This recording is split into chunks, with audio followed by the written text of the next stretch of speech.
Namaste and a very warm welcome to you on Sarva Gunn Sampann. Thank you for joining me on this podcast where I get to connect with women from India and the Indian diaspora and bring these stories to you, which I hope you find enjoyable, empowering, and inspirational.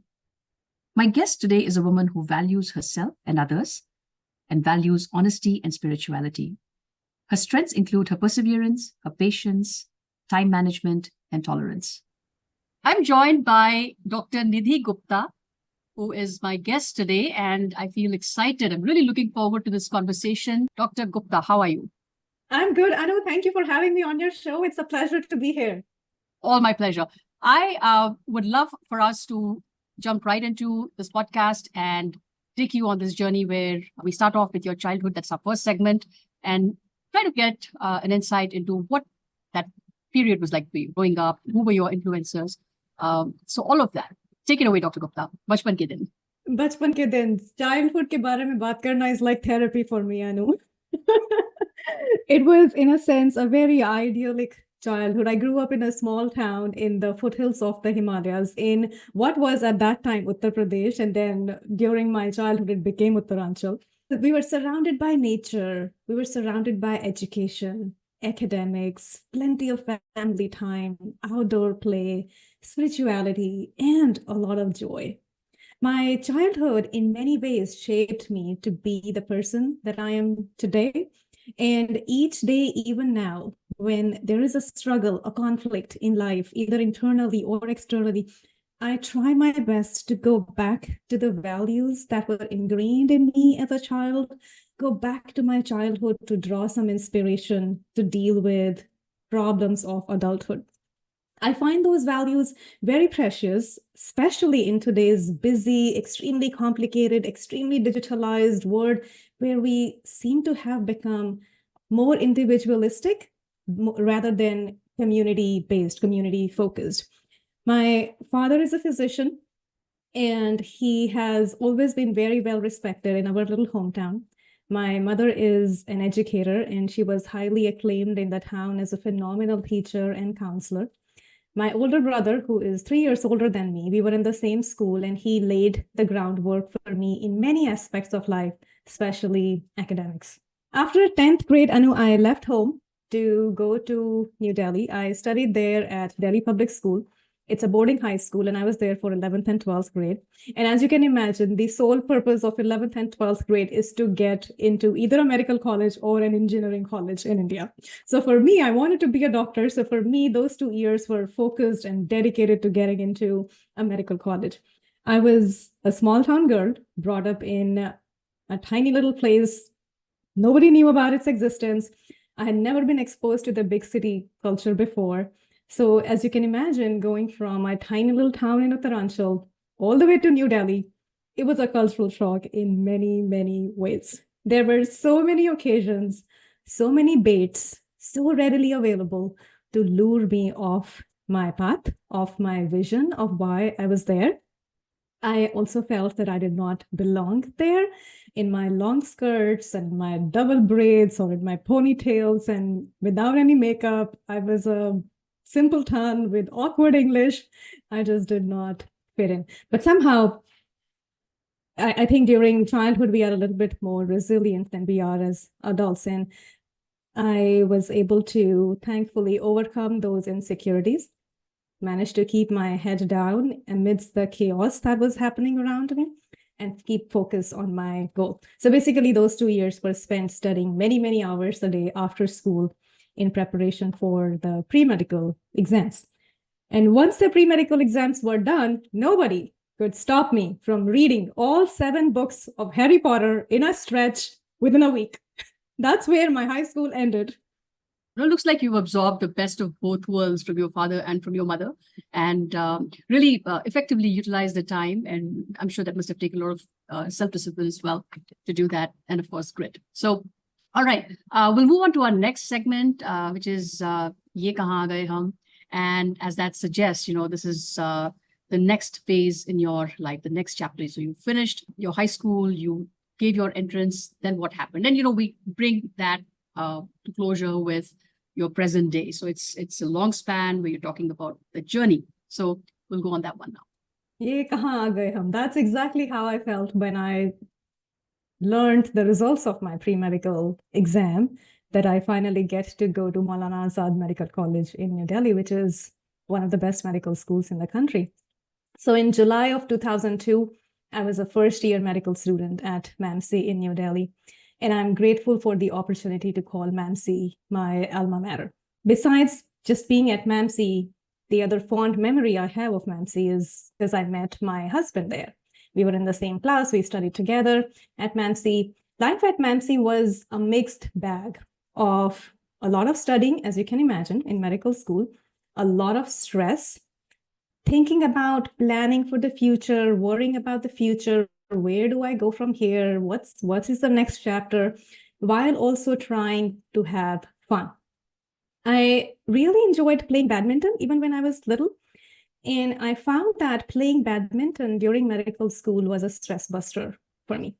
So I held on to that aspect of my personality, even in a highly competitive, highly stressful environment in medical school. I also found a creative outlet in a form of art that I had never imagined I would be a part of, and that was dramatics. I had never imagined growing up that I would be acting on stage, I would be doing plays or theater in my medical school, or writing stories or directing them. And I did it, and it was fun, and it became my passion, and it kept things interesting while we were studying all about anatomy and physiology and surgery and pediatrics and whatnot. After 8 years of being at MAMC, we towards the last 3 or 4 years of towards the last 2 years of being at MAMC, I started looking at where next, what next, where do we go from here? So the option was either to continue postgraduate studies in India or consider traveling to the US. So in my final year of medical school, I had the opportunity to come to the US for 4 months as an observing student. And I worked at 4 different universities just to get a sense for what is medicine like in US, what is life like in US. So I was in Boston for a couple months, followed by Baylor Children's Hospital in Houston, Texas, and then at Yale University for the last 4 weeks. Spending the time at those 4 institutions pretty much sealed my decision to pursue my higher studies and my postgraduate education in the US. And then the fun process started, the process of immigrating from my home country to a completely new culture, a completely new climate. Well, let's not even talk about climate here for a second. Because when I first came to the US, I know it was February of 2007. I landed in Boston, right? And I quickly realized that I'm woefully prepared for the bitter cold of Boston. My tropical blood was not used to that weather. It was beautiful. It was gorgeous. There was snow everywhere. And for the first few days, I was just fascinated to see everything covered in snow. And then the challenges of living in an environment like that quickly hit me. And I went straight to the nearest shopping mall to get a suitable winter coat that will keep me warm in that temperature. And I also realized that the best way to survive in an environment like that, a cold environment like that, is to find friends and to find community, like-minded community, which is where the warmth comes from that melted the snow. You really described it so well and spoke for so many of us that, those are things that you cannot miss talking about, right? Those really seem like existential problems at that particular time. Now you can look back and say, okay, fine, we've got used to it. But in those initial days, those definitely were moments of struggle. So you finished your postgraduate studies, and then what happened? So we came to the US as an observer for 4 months, went back to India to finish my internship at MAMC. And then the preparation started to apply to the US institutions for postgraduate studies. So I was fortunate to find an opportunity at the Mayo Clinic in Rochester, Minnesota, to work as a research fellow for 1 year. And I guess God had really great plans for me. He sent me from Boston all the way to Minnesota, which is colder than Alaska. So whatever clothes I had bought in Boston did not work in Rochester, Minnesota. So I had to go back to the shopping mall this time again to get something more suitable for Minnesota. So I lived there for about a year. And from there, we went to Children's Hospital of Michigan for my residency in pediatrics. And from there, went on to Mayo Clinic for my fellowship in pediatric endocrinology. There were a lot of road bumps in the way. Well, some good, some not so good, but then that's how life is. Life doesn't always go smoothly. There will be bumps, there will be troughs and valleys and whatnot. We got married right before we started residency. And during residency, 3 years in Detroit, Michigan, that's when we finally started to feel that we are home. Up until that point, it was more like a resistance to calling the new country home. When we settled down, started growing some roots in Michigan, built some family and friends, not family exactly, more like friends, colleagues who became friends, who became family, that's when the uneasiness in the heart, the bechani jo hoti hai, bechani, that settled down a little bit, that it's okay, it will be okay, I will be okay, I'm not here all by myself. If I need help, I can call on someone.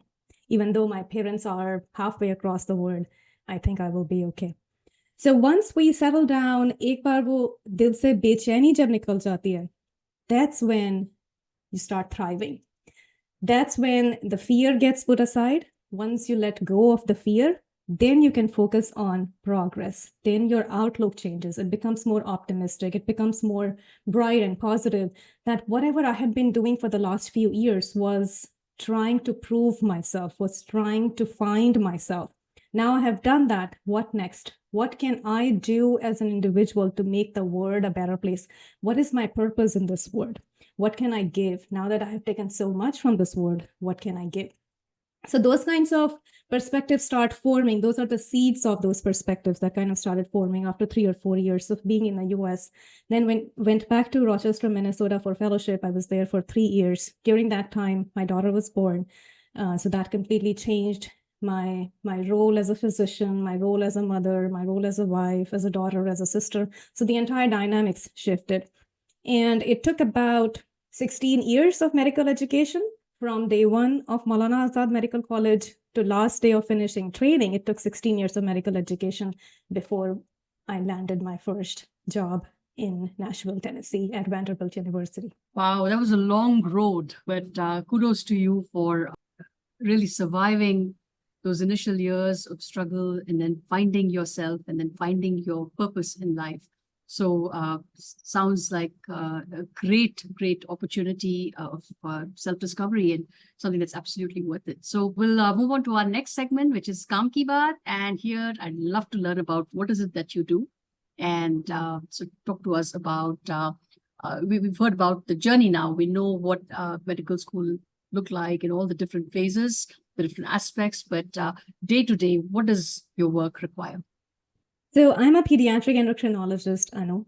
And as a pediatric endocrinologist, I take care of individuals between the ages of 0 to 21, so basically children with any and all hormonal issues. So what does that mean? Endocrinology is the science of hormones. I take care of children with hormone issues, which includes, some of them include prediabetes, early onset type 2 diabetes, type 1 diabetes, any issues with the thyroid gland, any issues with obesity, cholesterol levels, irregular periods, polycystic ovarian syndrome, bone disorder. So basically anything that is related to hormone production in the body, which is a lot of conditions, I take care of those. Now, why did I choose to become a pediatrician? Well, that was, I think, वो कहते हैं कुंडली में लिखा होता है. तो मेरी कुंडली में लिखा था कि मैंने pediatrician बनना है. Even when I was in medical school, we do a lot of rotations in medicine, we rotate in surgery, we rotate in gynecology, and we rotate in pediatrics. मेरे को सबसे ज़्यादा मज़ा pediatrics में ही आता था. बाकी, in all of the other places, I just felt a little out of place. I don't know why. I just saw myself more suitable to take care of children than to take care of adults. So that's how I became a pediatrician to begin with.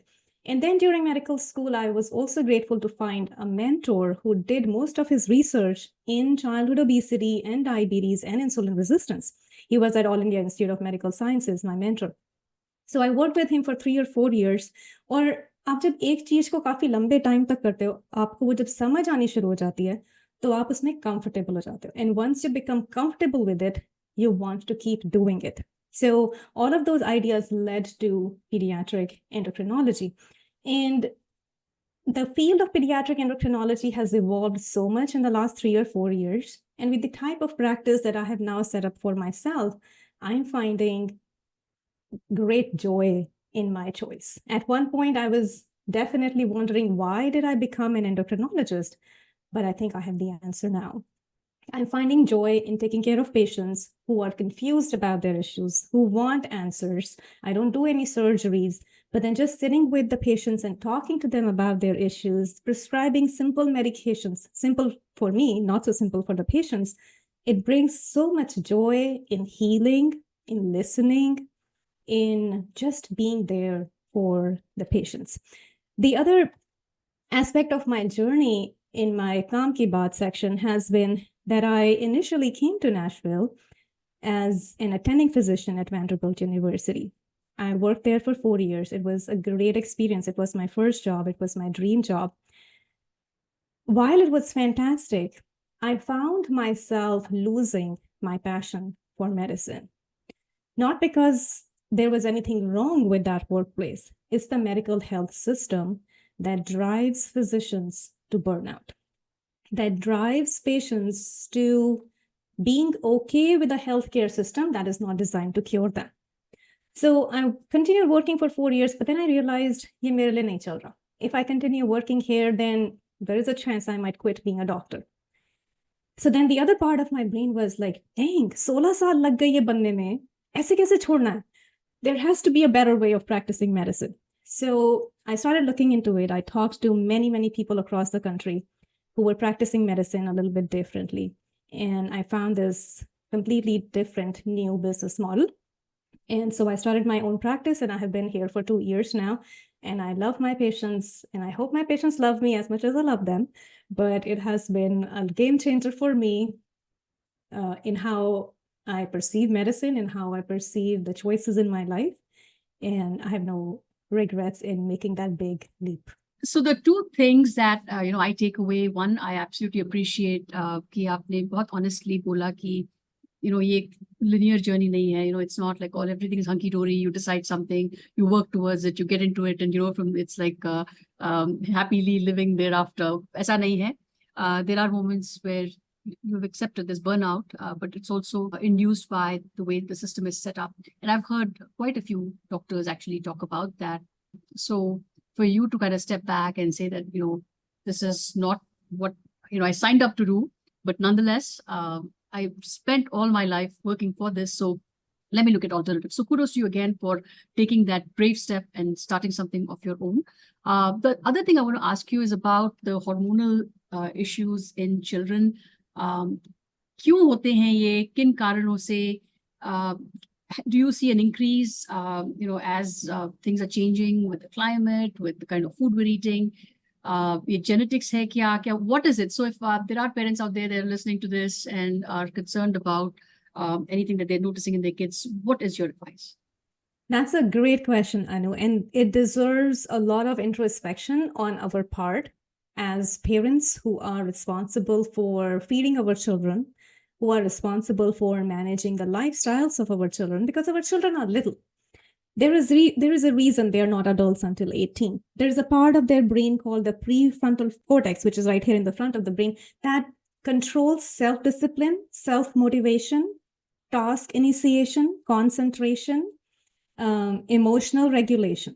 That part of the brain, Anu, is not fully formed until a person is in their mid-20s. By about 18 years of age, it's about 50% formed. Now, if you had to imagine lifestyle choices, even for us as adults, eating healthy and exercise sounds simple, but the amount of self-discipline and motivation and self-control that we have to exercise to be able to actually do it is immense. We already have that part of our brain fully formed. Can you imagine how hard it is for children to do it, where they don't even have that part of the brain formed yet? उनके पास वो skills ही नहीं है, वो दिमाग का वो portion अभी develop ही नहीं हुआ. And we are expecting them to not eat chips while there is an apple sitting in front of them. Well, even as adults, हमारे सामने अगर plate में apple रखा हो और chips रखे हो, of course we are going to want to eat chips first, right? So endocrine issues have been increasing. Why do they happen? A lot of hormonal issues are genetics. So that is something that we don't have a control on. But also a lot of hormonal issues are diet and lifestyle related. The amount of processed food that is being consumed, the paradigm shift in how we are cooking, ordering food, and eating food is contributing. The amount of physical activity that we are doing or not doing, the impact of sleep on our health. So I call this the 4 quadrants of health. The 4 quadrants of health for me, number 1 is food and drinks. I don't call it diet because diet comes with some negative feelings. Ki main diet pe hoon. It sounds restrictive, right? So I call it food and drinks. What's going in your body other than water? The second quadrant of health is movement. Again, I don't call it exercise. Exercise seems boring. So when I talk to children, I'm like, movement. Do you move? Let's just move. Let's get off the screen. Let's get off the couch. Let's turn off Netflix and let's move. Number 3 is sleep. Number 4 is screen time. So those are the 4 quadrants of health that, in my experience as a pediatric endocrinologist for almost a decade now, I have noticed are contributing to a significant increase in hormonal issues in children as well as adults. For example, I had like a 5-year-old boy. At 5 years of age, he weighed 50 kilograms, about 100 pounds, which is typically the weight of a normal-sized adult. He was so obese that it was hard for him to even get on the exam table. He used to get short of breath when he was playing at school with his friends. It was hard for his parents to find clothes that fit him. I did a whole lot of endocrine tests. Everything came back normal. I even checked his genetics. Everything came back normal. Nothing explained the weight other than diet and lifestyle. So when children are obese, they tend to go into puberty early. When they go into puberty early, they tend to stop growing early too. When girls start puberty early, they are likely to start menstrual cycles early. If they start menstrual cycles early, there are psychosocial issues, emotional issues that they have to deal with. So it becomes a vicious cycle. So as parents, it's important for us to understand that there's a connection between what goes in and what comes out and our health. If you start making a list of things that we can start eliminating or getting worried about, then that list is going to be like really long. And then you think, क्या खाएं? हर चीज में कुछ ना कुछ है जो हमारे बॉडी को नुकसान दे सकता है. But I guess it takes a lot of work, it's not easy. As a parent, I know कि कितना consciously ये सब करना पड़ता है. Whether आप shopping के लिए जा रहे हो, हर चीज का label देखो, फिर you take the time to cook. But it's not just that simple and straightforward because इसके बीच में आप बाहर से भी मंगा रहे हो खाना, you're going out to eat, your kids don't want to always eat what you're cooking. So it's a very difficult situation, right? It is a very difficult situation, and you are right. Nutritional education is lacking. थोड़ी सी nutrition education is lacking. थोड़ा सा हमारा motivation sometimes पीछे पड़ जाता है. So, for example, I had a patient yesterday in my clinic. He's 12 years old. He weighs 100 kilograms. He is so obese that we are talking about starting weight loss medications for him because diet and lifestyle, they don't even know where to start. And I don't blame them. So the way to start with them is I brought them like a food label. And I had each family member tell me how much protein is in that food, how much is one serving, how much sugar is there, what are the first 3 ingredients of the food that is in that box. It took some time. I know it's hard to imagine, but it took some time for them to wrap their head around reading a nutrition label. But the beauty of that family was that mother was honest and upfront. She was like, here's the thing, Dr. Gupta. Ever since I was little, I have lived here in the South of America. And all we have eaten is fried food and fried chicken. And that's what I have fed my family for the last 15 years. I do not know any difference. So I need help. So when families come with a perspective like that, you have some leeway. You have an opening through which you can make or hope to make a difference. But most of us, unfortunately, are going through life in a zombie mode. चल रहा है, चलने दो, सब कर रहे हैं, इसलिए हम भी कर रहे हैं. इतनी टेंशन क्यों लेनी है, कुछ नहीं होगा. Those are things that numb us and do not let us take proactive action. और फिर जब actually problem होती है, by then it's too late. तो वो shift of perspective होना, it begins with one person in the family. अगर एक person का shift हो जाए perspective, then the other people will see, oh, इसका चल रहा है और इसका actually काफी अच्छा चल रहा है. तो maybe I should be inspired and try to make that for me.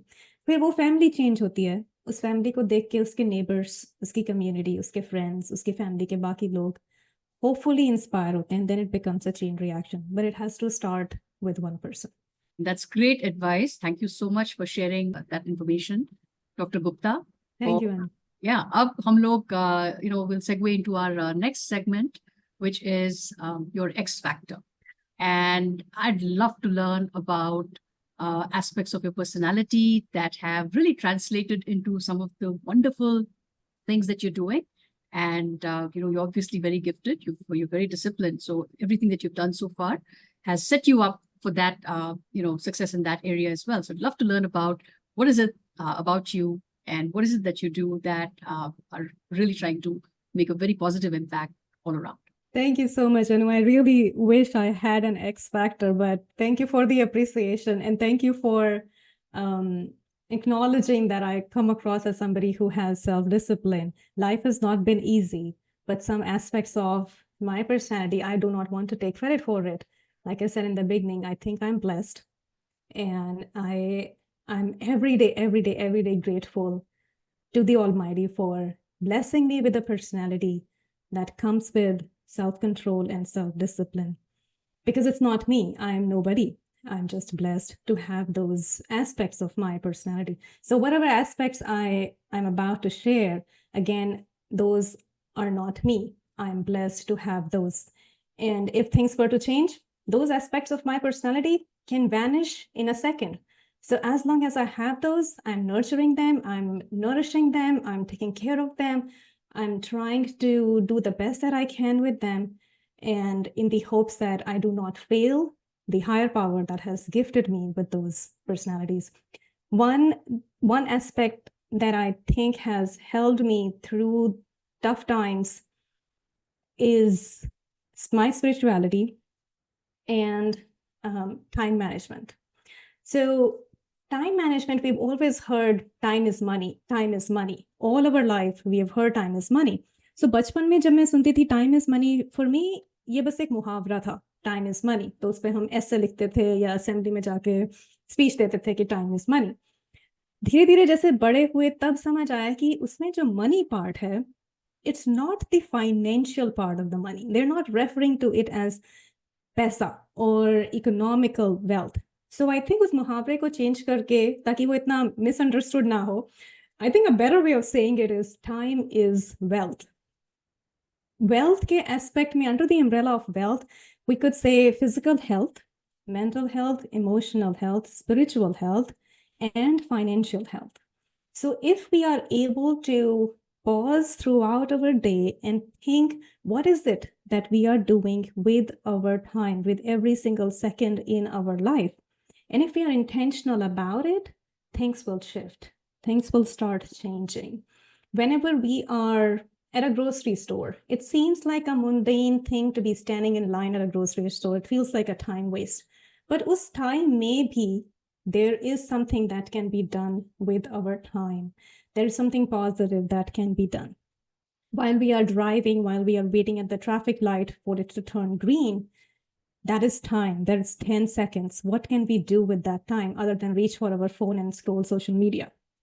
So time before going to bed, time in the morning, time with our family, time at work, time with my patients, time with the clients, time while driving, time while sleeping. 24 hours in a day is a lot of time. Many, many days we feel 24 hours is just not enough. I just wish the day was 36 hours long. And that's reasonable. Some days are overwhelming. Not every day is so well organized and so well structured, but time is money. So that is, I think, a part of my personality that helps me get through several things. The ability to organize myself, organize my work, my surroundings, so that it all blends together. As far as special interests, I love doing yoga. I do yoga about 3 times a week, and I do strength training about 2 times a week. I also like to dance. I started dancing with a group of ladies here in Nashville a few months ago. We performed at a few different events, and it brought so much joy. I can't wait for the dance season to begin again. You know how there's basketball season and baseball season, so we have dance season as well. So those are some of the things I like to do. Awesome. And we'll be talking about that in the final section, which is self-care. But, I definitely want to talk about your initiative. I know you've started something called Freedom Movement. Foundation. So please talk about that. I can't wait to hear and learn more about it. Absolutely. So Freedom Foundation, Anu, is a nonprofit organization that is dedicated to raising awareness about screen time. I launched Freedom Foundation about 4 years ago. It came as an idea after my son was born. So my son is now 4. So Freedom Foundation is 4. It's easy for me to remember how old Freedom Foundation is because my son is exactly that much old. After he was born, around that time, the smartphones had become very smart. Up until then, the first smartphone was launched by Apple in 2007, and their first few versions were clunky. They were not so usable, not so user-friendly. There were not so many apps. There was not so many social media things to scroll through. There was not so much content. Life was still a lot of paper and pencil, or using a GPS, or using a map, or using a calculator. हमारे phone में वो सारी functionalities तब तक घुसी नहीं थी कि हम इतने डिपेंडेंट और इतने अटैच्ड हो जाएं अपने फोन से. So around the time, I think 2015, 2016, that's when smartphones started getting very smart. And my son was born in 2020 in middle of COVID. The world was shut down. We were all home. And I noticed that every time I would sit down to breastfeed my son, which was many, many hours every day, my hand would just reach for my phone every single time as soon as I would sit down. And I would just scroll. Now you might argue, well, उसमें गलत क्या है? Breastfeed कर रहे हो, it's so boring, तो थोड़ा time pass कर लिया, what's wrong with it?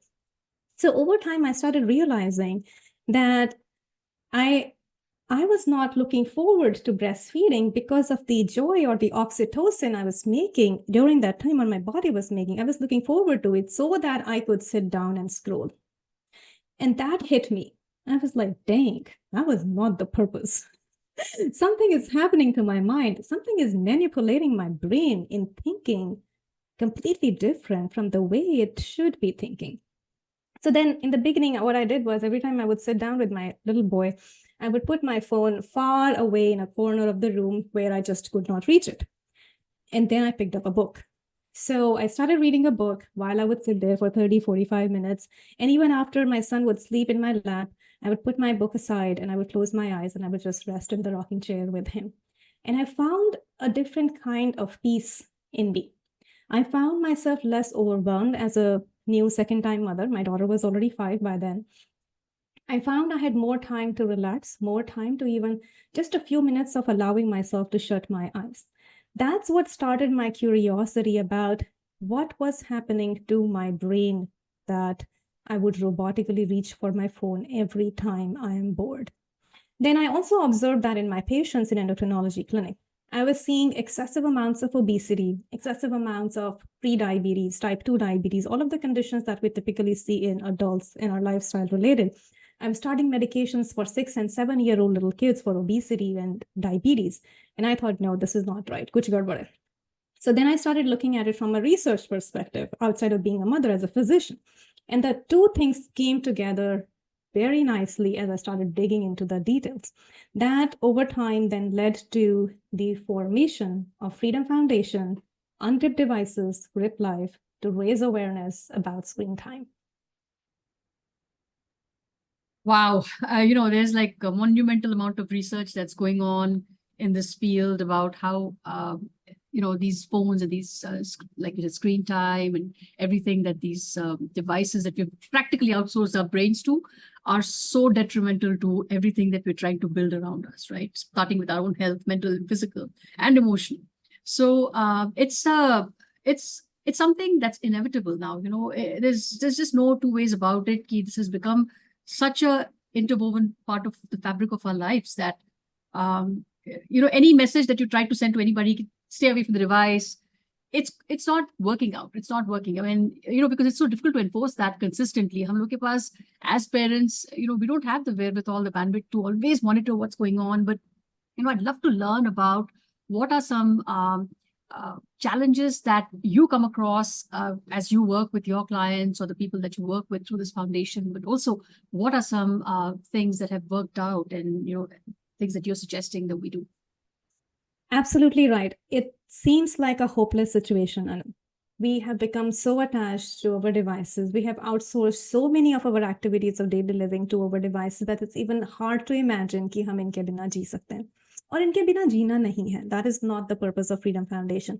The purpose of Freedom Foundation is not to reduce screen time, not just to reduce screen time, but to create a life of purpose outside of screens. How do we find that life technology balance? One thing that always helps my audience or the clients to understand is I tell them resistance seems futile, but surrender is fatal. Resistance seems futile, but surrender is fatal.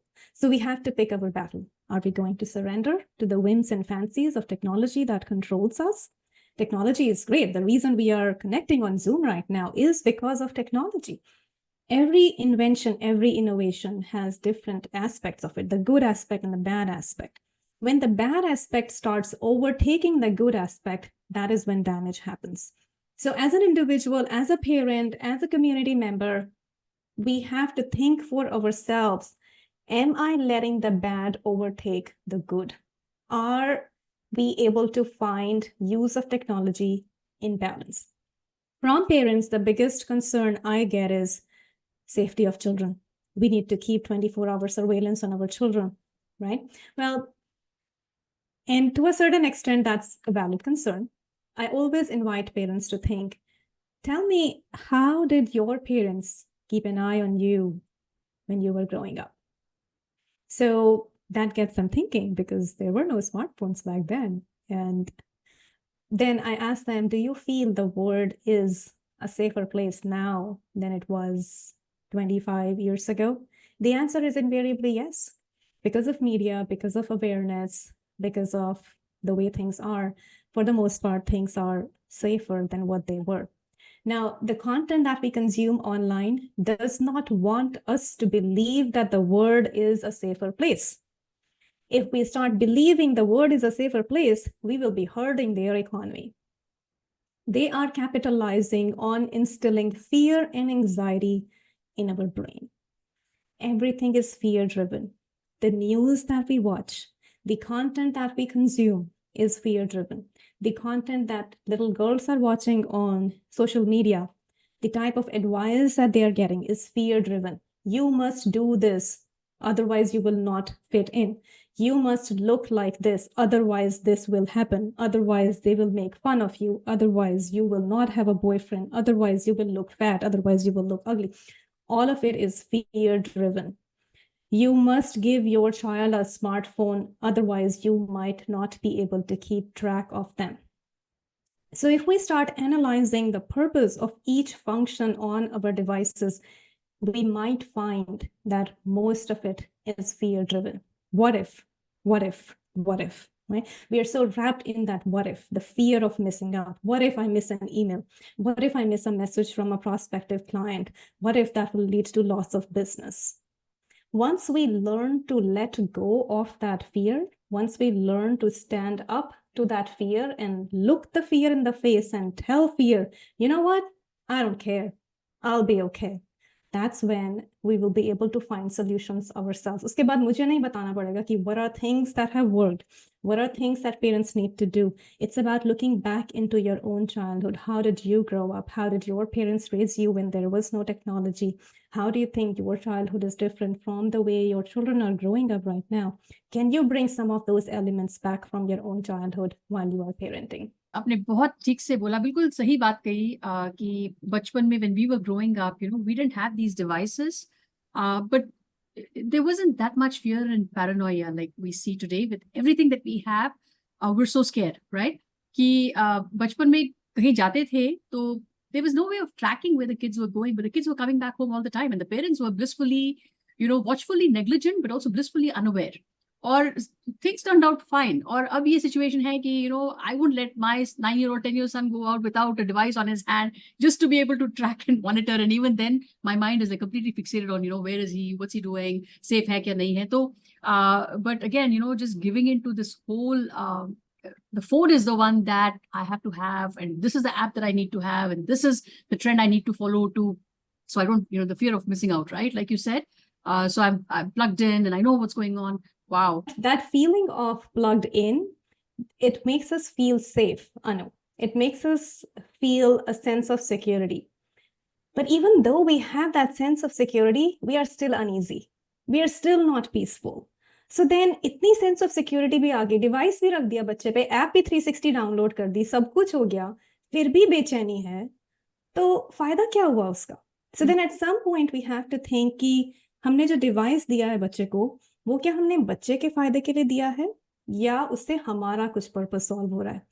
क्या हम अपनी anxiety अपने बच्चे पे project कर रहे हैं? Are we projecting our anxiety, our insecurities, our fears on our children and giving them technology जिसका not even long term, short term में ही बहुत बुरा impact है? लेकिन वो जो बुरा impact है, unfortunately 99% parents के blind sight में.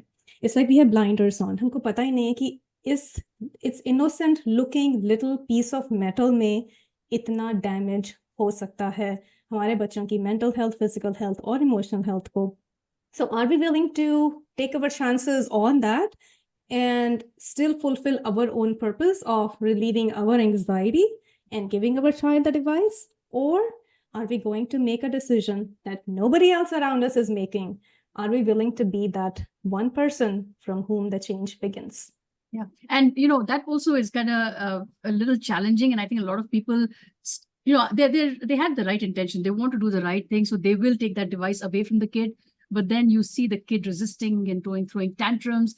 And also the way life today is, parents don't want to lose that bond with the kid. So it feels like, chalo, theek hai, le lo. I don't want to hurt my relationship with my kid. And this is coming to a point where, it's just taking away the peace of mind कि कुछ बच्चे को मना करो तो वो इतना ज़्यादा emotionally agitate हो जाता है, because this is nothing short of an addiction, right? It's not. And that's the other situation that I often get asked. How do you say no? So the way to think about it, or one possible way, I don't claim to have answers for everything, but one possible way to think about it is, if your child comes home from school, let's say you have a 12-year-old, comes home from school and says, Mommy, मेरी class में सब लोग alcohol पीते हैं, I feel left out, right? तो mummy क्या कहेंगी इसको? There's no way in hell you're drinking alcohol. I don't care what happens. Right? I don't care what other people are doing. You are not doing it. वो वाला no बोलना इतना आसान क्यों है अनु? Non-negotiable. Non-negotiable, right? Why? Because इतने सालों से जो research हुई है, what we have learned so much in so many years about alcohol makes us know, वो knowledge है हमारे mind में कि ये 18 से पहले allowed नहीं है, no matter what. Smartphones को आए हुए सिर्फ 10 साल हुए हैं. अभी उतनी knowledge लोगों को आई ही नहीं है कि इसका भी वही असर है जो alcohol का. You might not believe it, but about even 75 years ago, smoking was allowed in pregnancy. Nobody knew smoking during pregnancy is harmful. It took a turnover of 2 generations, 50 years, before researchers started putting 2 and 2 together, that smoking caused limb defects in babies. That's when smoking became illegal. So I have a feeling, I wish I'm wrong, I hope I'm wrong, but I have a feeling that it might take turnover of a couple generations before we put 2 and 2 together. कि ये जो problem है loneliness की, anxiety की, depression की, इसका smartphone से कुछ कनेक्शन है. और 18 से पहले नो, जितना स्ट्रॉन्ग नो अल्कोहल के लिए, स्मोकिंग के लिए, ड्रग्स के लिए है, उतना ही strong no. But the question is, are we willing to wait 50 years to get there? And you're so right. I think the damage for certain, the past generations may already be done. Like if we look at Gen Z and the fact that when the smartphones were catching up, like 2010, after they were introduced, उसके बीच में और अब तक जो studies जितनी हो चुकी हैं, हमें idea नहीं है उसके बारे में what the findings are. But like you said, it will take another, generation or 2 before we actually see the impact on those generations that have been exposed to smartphones because parents were not in the know, right? They were not able to catch up to. And parents are themselves borderline, not borderline, a lot of them are kind of addicted to the content themselves. And so because they find so much pleasure from this screen, they don't want to devoid their children of that pleasure. So they're like, ये तुम्हारा, तुम enjoy करो, ये हमारा, हम enjoy करते हैं. कोई किसी को bother नहीं करेगा, कोई किसी से बात नहीं करेगा, कोई tantrums नहीं throw करेगा, flight में, vacation पे, restaurant में, movie theater में, सब जगह एक permanent babysitter हम साथ में लेके चलते हैं. And that, that is, they optically, it looks like everything is so calm and peaceful. Everybody has their me time in their space and they zoned out. But the effect and the damage that's doing to the relationship, right? Relationships are suffering, relationships are breaking, families are breaking, just like families have always broken because of drug addiction, alcohol addiction. Now they're breaking because of internet addiction and smartphone addiction. So, with everything else, you have to make the conscious choice to keep those devices away, and may not be possible all the time, but as much as possible, chalk out some time, personal times, and space for family to say, it's time pe hum log phone touch nahi karenge.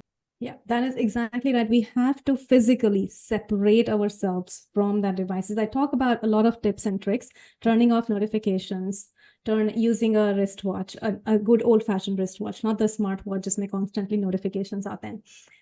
Using an old-fashioned simple alarm clock to set an alarm, ताकि alarm phones पे नहीं लगा रहे. Otherwise, phone is the last thing we look at before we go to bed. And in that process, we are like, okay, चलो email check कर लेती हूँ, चलो थोड़ा सा social media scroll कर लेती हूँ. And that affects our sleep. And then in the morning, the first thing we look at when we are setting our alarm on the phone is the phone. और रात में जो भी notifications आए होते हैं, बेड से निकलने से पहले ही mind इतना over stimulated हो जाता है कि शुरू के 30 minutes, दिन के शुरू के 30 minutes is just meant to be a time to be with yourself, time to be with your thoughts, to get dressed for office, figure out what your day is going to look like before.